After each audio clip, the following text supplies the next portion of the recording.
Okay, Brother Debs.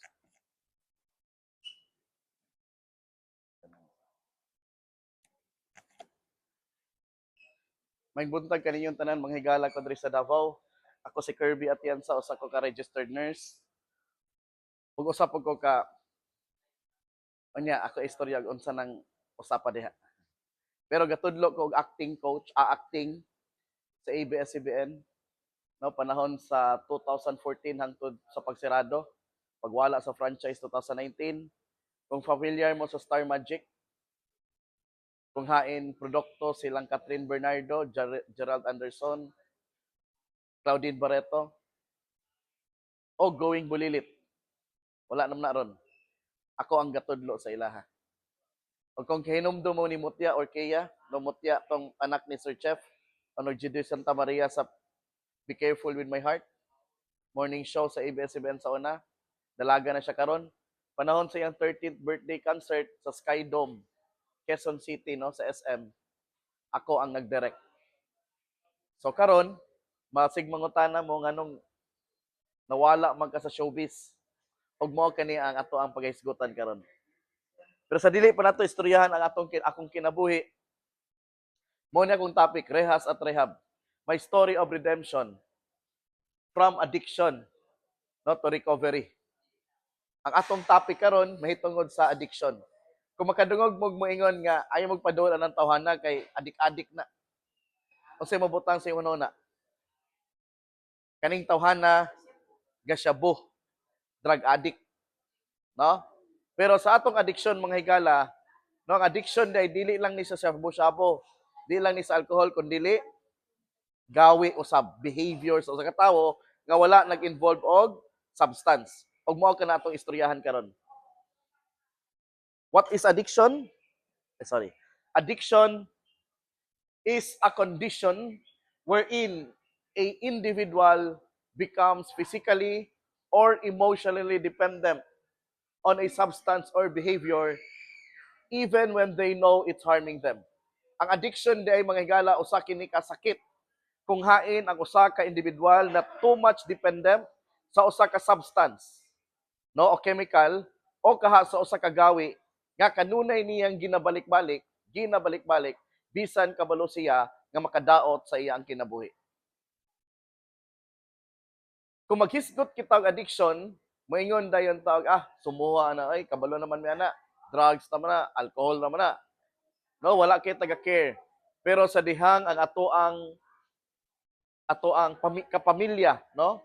Members sa pamilya maapektuhan ining addiction, ayha na dayon ta mataranta, no? So dili nato hayaan nga naay miyembro sa pamilya nga matakdan niining sakit sa addiction. Mao kani atong paghisgutan karong kabuntagon. Types of addiction, number 1 is substance addiction. Kaning substance addiction mga higala naga-involve ni siya og chemical. Kung hain ang usa ka individual na dependent niini susama sa akong naingon og usa ka example niini kaning alcohol addiction, alcoholism.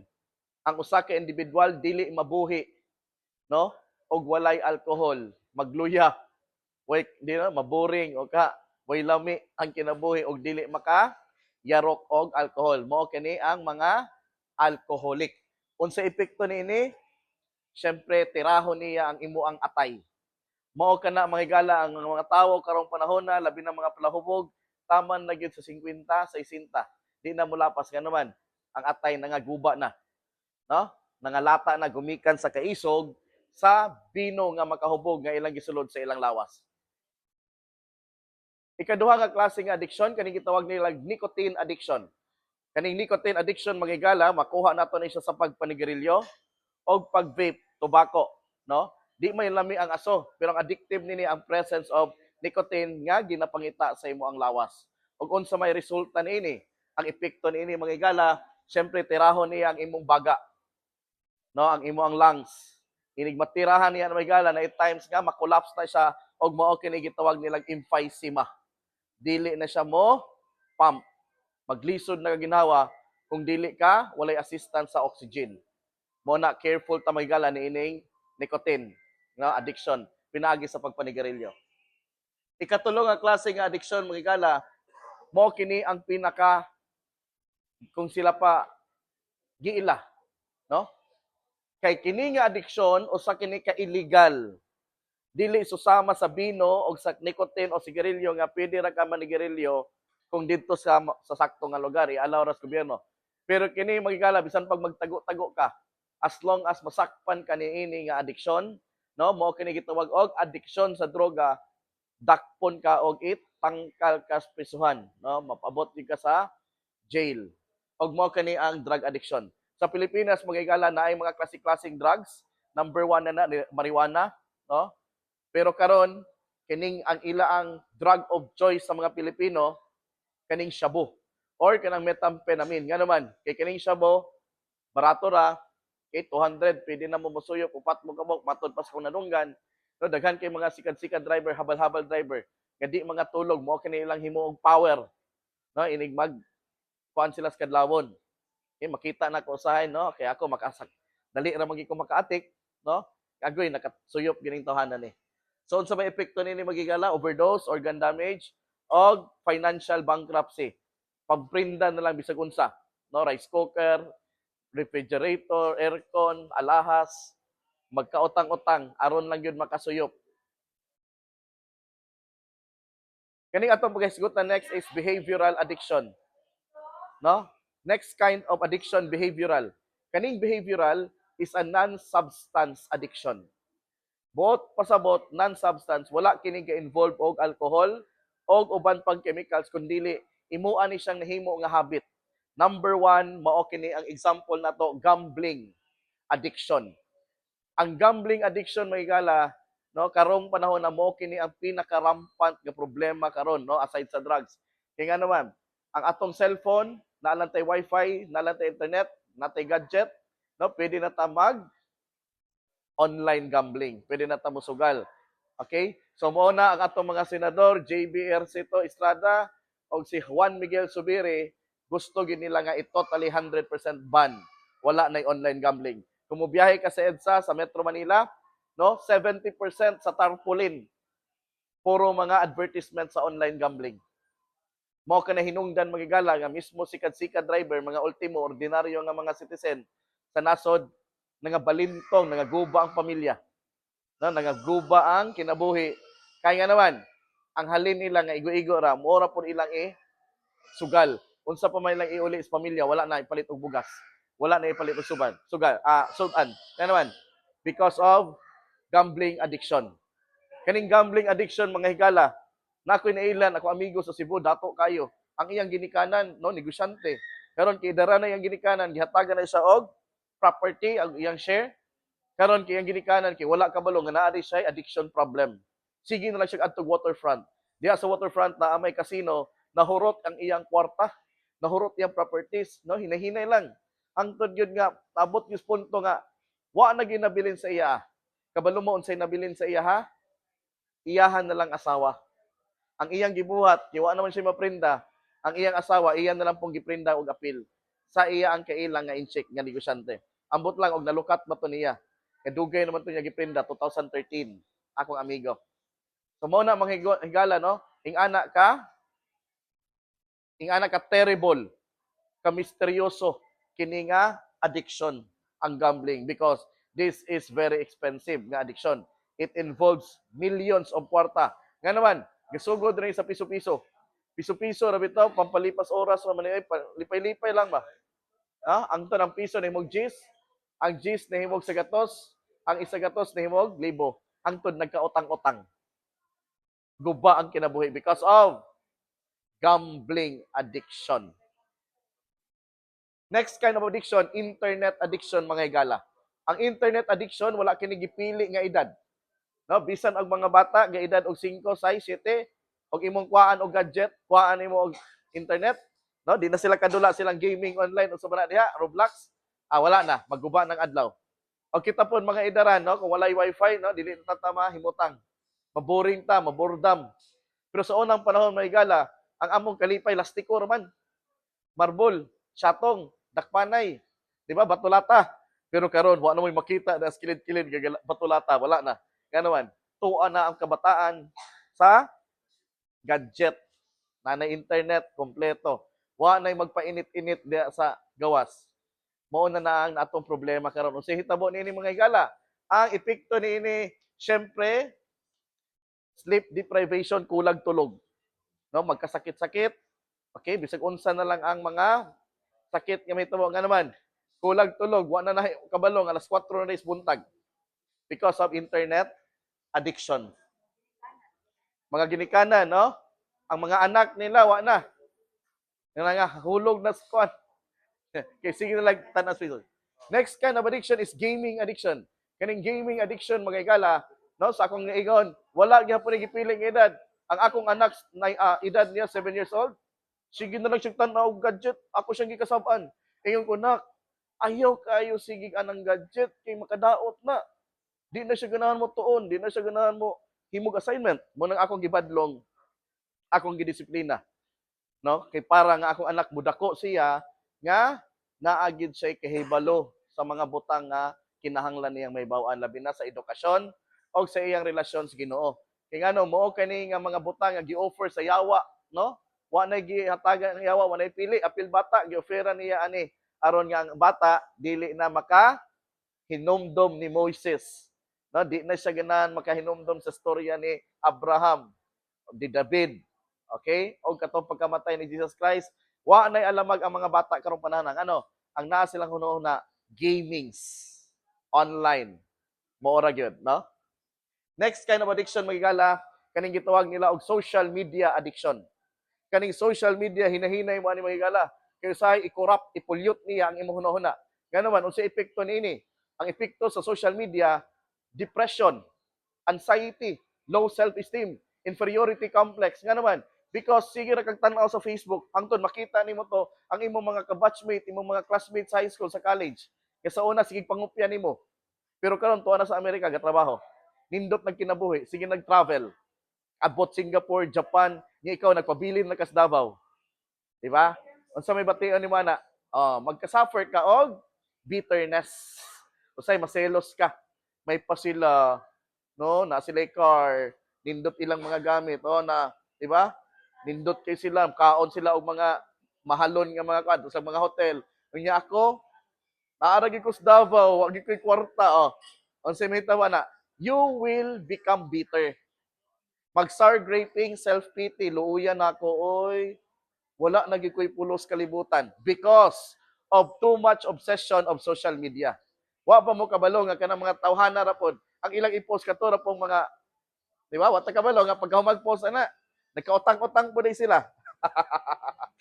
So, you have to value yourself.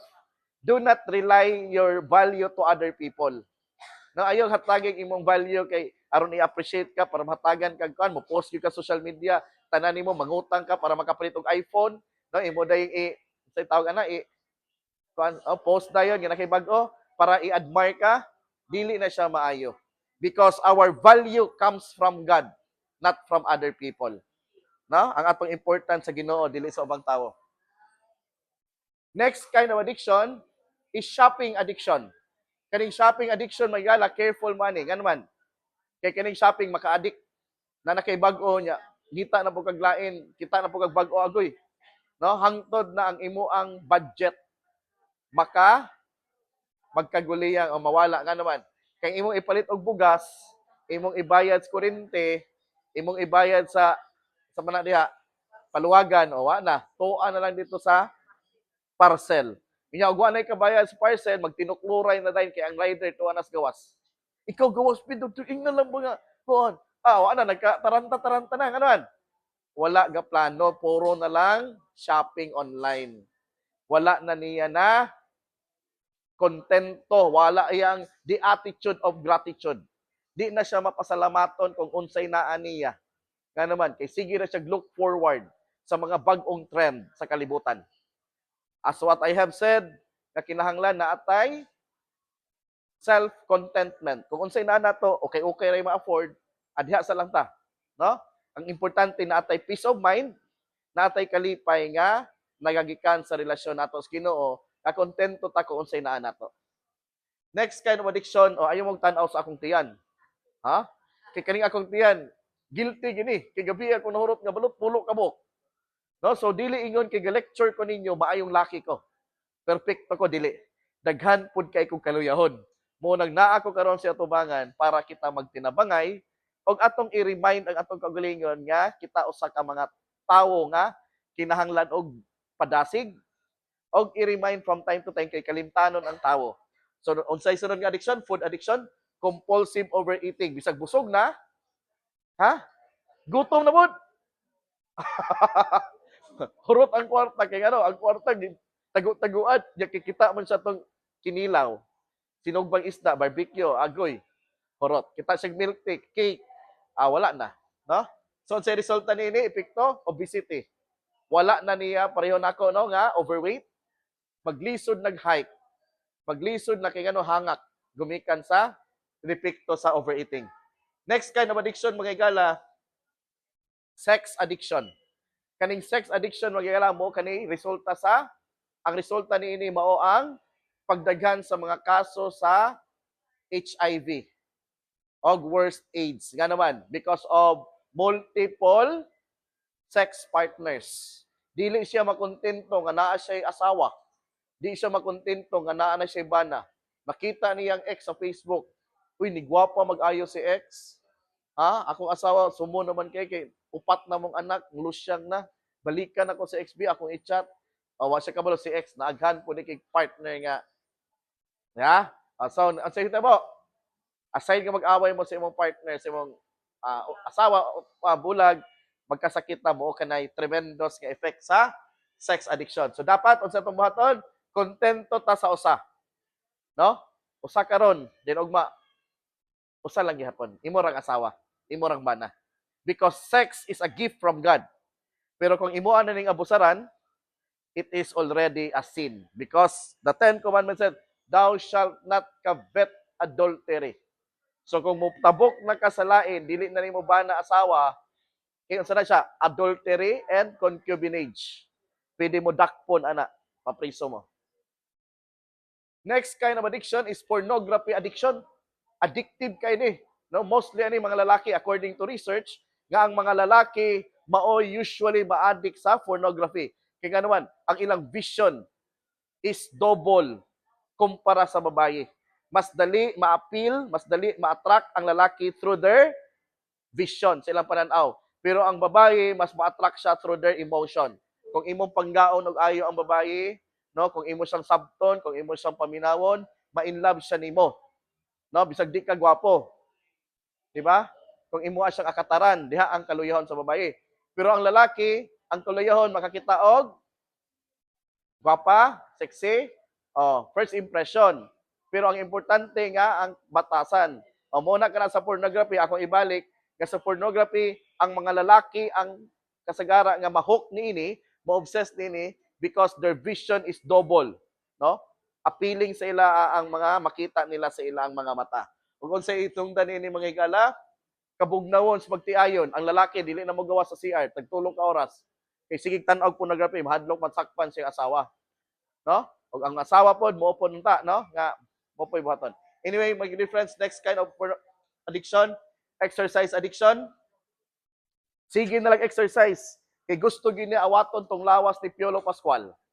Gusto niya awaton ang lawas ni Jericho Rosales, ni Cardo Dalisay.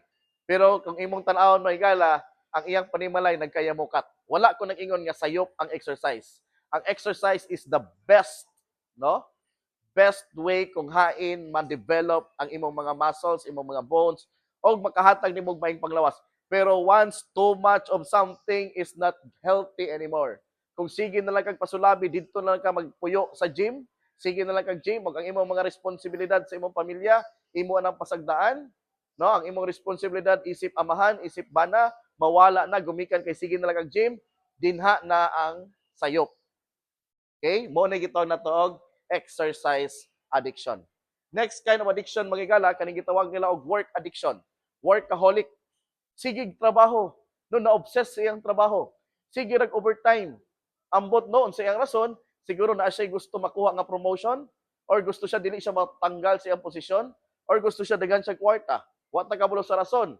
Pero mga igala, og sige na lang gyud mo trabaho, dili mo mopahulay, ang hinungdan niini magkasakit mo. Nga naman, dili na balance ang inyong kinabuhi. Kaya ang lawas na to, kinahanglan nga, ato ang ipapahulay. Next kind of addiction, gitawag nilang emotional or psychological addiction. No? Number one example for this is love addiction. Nadaot sa gugma. Daghan na may nadaot sa gugma dire. Kasi nadaot sa gugma dire katong gibiyaan sa iyang partner naghilak-hilak. Halos magpakamatay. Wala, salamat, wala. Ako ra. Sa dihang gibiyaan ko sa ko asawa, no? Gusto ko mamatay. Ako nang isgutan unya ay mo katulog kaya magkapaminaw mo sa kong life story. Ha? Gusto ko mamatay pag biya sa ko asawa. O makita ninyo niya taod-taod, hapit na 3 minutes na lang. Kaning love addiction mga igala mo kani ang mga partner nga dependent sila mga partner, di mabuhi, bisag gitadyak-tadyakan, bisag gikulata, bisag verbally abuse, no? Bisag insulto, di gid mo biya siyang bana. Di mo biya sa asawa, bisag ayo-ayo na siya, ganuan. Kay para siya mo kani ang true love. Para siya dili siya mabuhi ang pamilya ko magong anak dagagrason. Amo magong anak di ko ganang nga mabungkag mi, pero wa siya kabalo nga iyang mga anak nagka-trauma na kay iyang bana sige sagit-sagit. Sig pangulata pila mga anak pangkulatahon. Di gid mabiya nagpakamartir. Mo kana strong kay karon ang gitawag nila og kaso against violation sa mga asawang mga anak. Gitawag nila VAUSI RA 9262 or Violence Against Women and Children. Ganwan para proteksyonan ang right sa mga kababainhan nga dili sila maabusaran physically, verbally, o matagan sila og sakto nga pinansyal labi na ang ilang kabataan. So mo ni mga igala, no? Unhealthy dependence. Kamo gani mga asawa kung inyong mga bana nanguyab naglain, nasakitan na mo no emotionally o ka kaning pasipad-an na mo, kulatahon na mo, biyain na alis diglain. Bitaw, mo na siya ayaw mo pagkamartir kay ano, daghan kong nangailhan nga nga tiguang nangamatay na lang. Tuwa ra po sa isang bana, wala sila ka-experience sa kinabuhi nga nindot. Nga naman, too much attached sa ilang mga partner nga mga waipulos. O muna ako after 3 years pagbulag sa ko asawa nako, na siya sa laing lalaki. Naka-realize ko nga lami man dining single, no? Di ba tanawan niyo gwapo kay ko karon. Tawa siyo sa dito sa bagkakon na dito tinuod. Next kind of addiction mga igala, approval or validation addiction. Unsa man ni siyang addiction? Kani bitang gusto ta sigig pansinon? Ha, gusto ta sigig i-validate ba nga gwapo lagi ka, lagi o lagi gwapo lagi ka, lagi dato na lagi ka, o lagi maing laki na lagi ka, no? Kaning atong mga trabahante, no, kining kamot yang ilang boss dili man expressive. Dili appreciative ang ilang boss. Bisag usaon nila kayo og trabaho, performance na nindot kayo. Ilang boss lagi kabalo nga maay sila pero dili kay appreciative. So ang uban hitabo ani mangluod. Okay? So I hope wala na diri no nga gusto lang ta nga pansinon. Gusto lang ta kanunay i-appreciate because the deepest desire of every human being is the craving to be appreciated. Nga naman magpagwapo ta, nga naman kinahanglan kita nga limpyo ta. Nga naman kinahanglan pa magitaglaing sa nina nga nindot because we want to be appreciated. We want to be recognized. Mao ka na human nature. Pero kung too much of that, nga sige na lang kag long, no nga akong husband, appreciate ko sige bi. Dili na po na maayo nga abnormal na, no? Nga gusto na lang gikadayigon sige. Mo na nahitabo sa Facebook, mo nang ma-depress ta, kaya ang social media atong gamiton nga pansinon ta. Sige tagpagwapo, pagwapo sa Facebook, magmukha tang mayaman para i-validate ta. But ang reality, dili mao, opposite. Ato na lang ning laktawan ning ubang mga addiction kay dili kini applicable sa atoa para ni sa mga batan-on. Okay, my dear friends here in Davao, there is a key takeaway. Addiction is not only about substances, but also behaviors. Each type requires awareness, proper diagnosis, and customized treatment. Early intervention is crucial. Ang akong pangutana sa inyo karon, unsa man ang inyong addiction? Hatagan ta mo 5 ka segundo. Una-una unsa inyong addiction? Okay? Ang addiction mga igala usa kini ka sekreto, kamo ray nakabaloan na. No? Ang inyo ang pagsirado sa curtain, pagsulod niyo sa balay, wa na nakakita ninyo. Inyo rang kaugalingon ang nasaksi. Addiction ba ninyo mao ni mao na? Pero I want to tell you that addiction is a sin. Why? Because addiction will glorify always yourself. Ako, ako, ako. Ako always, no?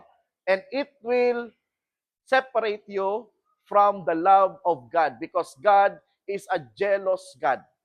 Ang Ginoo gusto siya nga siya ang i-worship, siya ang dagigon, siya ang i-glorify. But when you say about addiction is too much focus on your desire, fleshly desire, mga selfishness, mga greediness, mao kana ang addiction. Ganun imo nang balik-balikon to satisfy your flesh, your human desire nga nakapalayo na nimo sa imo ang thoughts about heavenly things.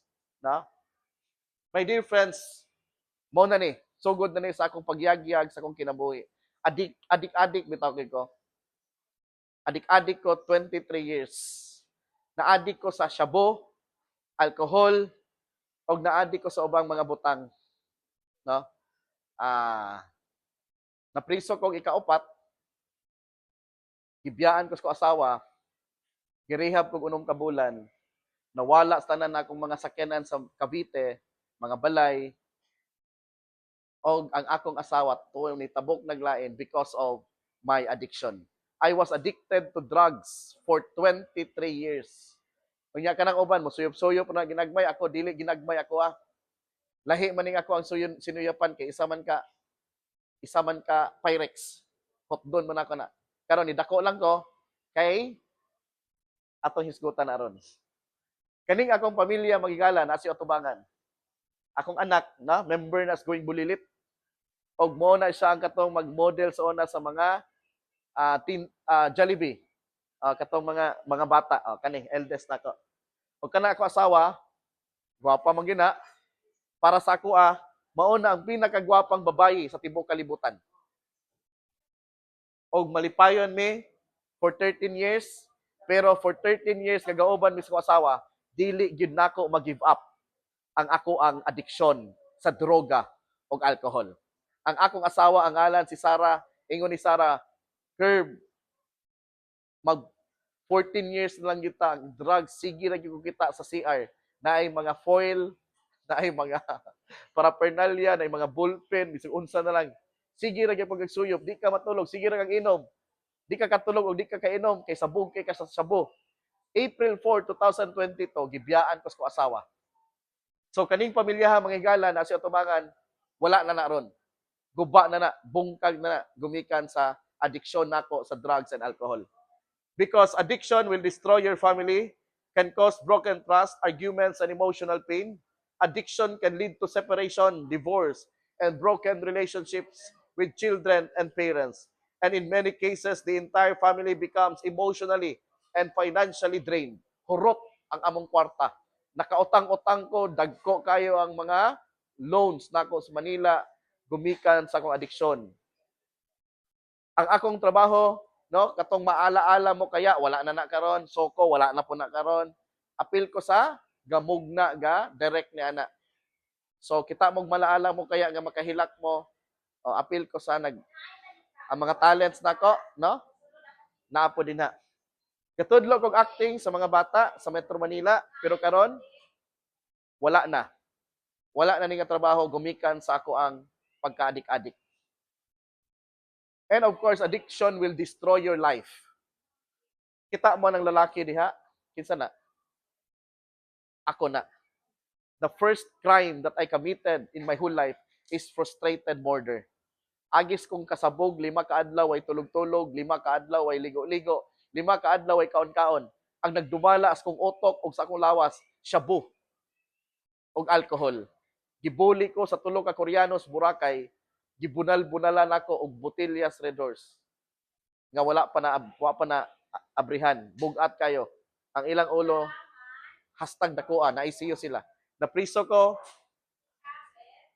Addiction harms your physical and mental health. It increases the risk of serious diseases, injuries, accidents, and even early death. Emotionally, it leads to shame, guilt, anxiety, and depression. And more for this, spiritually, it will separate you from your God. Wa gyud ko'y Ginoo. Ako, moingon ko Ginoo, tabangi ko pero di na ko ipadayon kay nga naman kabalo ko nga maulaw ko sa Ginoo. Na ako'y pagbati nga ulaw. Kaya nga naman, every time nga mo succeed ko, na ako'y achievement, sige ra kong suyop, di ko pasalamat sa Ginoo. Karon, nga na ako spison, tawag-tawag ko sa iya. Wag ko nanawag sa Ginoo. Pero magigala, no? Mo ni siya, na-realize nako. John 10:10 says, the thief comes only to steal, kill, and destroy. Ang yawa di ay maoy nag-offer sa ako ang addiction. Nailad ko sa yawa. Because addiction is powerful. Addiction is cunning and baffling. O sibot nga na, ang addiction usa ka makagagahom, ang addiction usa ka mangingilad. Ang addiction usa ka butang nga dili masabtan. Munang ako sige ra kog suyop og drugs pero kaingon ko Ginoo di man gini mao. Sayop man gini, ngano man gini, tabangi ko. Wa gyud ko kaundang 23 years. But there is hope, my friends. God said, I have come so that they may have life and have it to the full. Even though addiction can destroy many things through God's grace, healing, and second chances, a person can recover, rebuild relationships, restore their health, and live a new life filled with purpose. Sa dihang pagawas nako mga higala sa Osami City nga Rehabilitation Center, October 17, 2023, ang akong chanilas puro wala. Ang isa blue, ang isa pulang, isa buslot pa yun. Nga akong short, isa na lang kabuok. Akong t-shirt, gagisi-gisi. Wa ginitabang nako. Ningon ko sa kong kagalingon. Naan na magi ko sa gawas. Pwede na po ko mainom. Pero ingon ko sa kong kagalingon. Og ako paning imnan. Og ako na paning suyupan og drugs. Dili lang ko sa rehabilitation center puniton sa kong mama. Dili lang ko sa prisuhan puniton sa akong pamilya. Kundili sa sementeryo na. Today, my dear brothers and sisters, I am very proud to say that with God's grace, mercy, and the support of my mother, they did not give up on me. I am very proud to say that today, I am celebrating my 2 years, 3 months, and 21 days as clean and sober. Buot pasabot mga kaigalaan, sulod sa duha ka tuig, 3 ka mga bulan, o 21 ka mga adlaw, wala na'y droga, wala na'y alcohol, wala na'y nicotine, nga akong gipasulod sa akong lawas. Og ako naggibalik ang akong kinabuhi sa pag-alagad o pagserbisyo sa Ginoo. So mao kini ang akong mission, mao kini ang akong advocacy, na karon diri, a new beginning is always possible. When a person struggles with addiction, it can feel like life is ruined. But God specializes in giving new life to broken people. He does not give up on anyone. Mo kini ang akong ikaapat nga pagkapriso, ang akong kaso niini damage of property, akong giayo-ayo og guba ang balay sa kabits ko asawa, apil iyang sakinan duha ka buk hurot, guba gyud. Wa gyud gipabilin ang iyang mga samin dito pulpo gyud. Ing anak ko kasuko, gipriso ko 280,000 ang damage. Nagkautang-utang akong mama sa Amerika, 34 million pesos iyang nautang tanan because of my addiction. Pagawas prison, balik na mo. Pagawas prison, balik na mo. Sige na lang piyansa. Pero pasalamat akong mama karon nga clean and sober. Wala na drugs ang akong kinabuhi. According to 1 Corinthians chapter 10:13, no temptation has overtaken you except what is common to mankind. And God is faithful. He will not let you be tempted beyond what you can bear. But when you are tempted, He will also provide a way out so that you can endure it. My dear friends, addiction is powerful, but God's love is more powerful than your addiction. Unsa man ganing addiction nga naa ninyong gibati karon, unsa nga struggle, nga habit, nga gusto na ninyong undangan pero di ninyo maundang, remember, God will never give up on you. Akong pagka-adik-adik for 23 years, kaluyan sa Ginoo. No? Karon 2 years, 3 months, 21 days, pero mao lagi, wala na ko'y asawa. Wala na po ko'y mga anak, layo kay kanako. Nag-inusara na lang ko. Naba mo'y nailhan nga, pwede na ko asawahon diya. Okay. Okay, this is now my mission. This is now my calling. Makita ninyo, no? Nagkadaili ang picture nako. Picturean magkus pulis. Muna akong unang pagkapriso, ikaduha, ikatulo, kaupat. Kauban ako sa ikaupat, mga maldito, mga ISIS. No? Tagpito ang gipatay, bombing, rebellion, mga kaso. Before pat yun, pangripon. Grabe nga mga kaso, no? Heinous crime. Today, I am now leading an organization dedicated to helping people who struggle with addiction to turn their lives around and become good, productive, and God-fearing individuals. I visited jails